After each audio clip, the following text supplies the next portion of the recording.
Ассалаумағалейкум, арнамыздың құрметті қымбаттылары.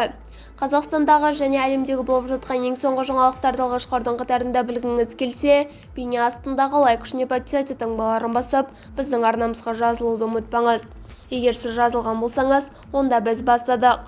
Енді Моңғолиядан келген қандастар зейнетақы қорындағы ақшасын Қазақстанға аудара алады.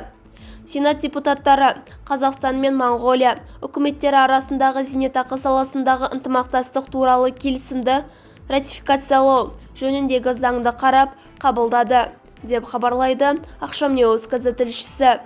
Құжат екі ел азаматтарының зейнетақы құқықтарын қорғауға бағытталған. Атап айтқанда, еңбек өтілін есепке алу, сондай-ақ зейнетақы төлемдерін тағайындау мен жүзеге асыру тәртібін нақтылайтын құқықтық тетіктерді қалыптастыруды көздейді.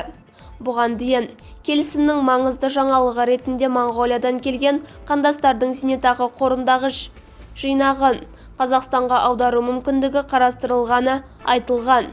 Бұл құжатқа 2024 жылғы 29 қазанда Улан-Батырда қол қойылып, кейін оны мәжіліс ратификациялаған еді. Ішкі істер министрлігінің мәліметінше, 2025 жылғы Қазақстанда Моңғолияның 43352 азаматы кіріп, 43001 адам елден шыққан.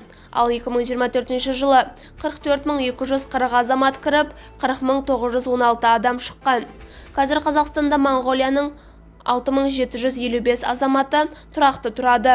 Оның 6236-сы қандастар.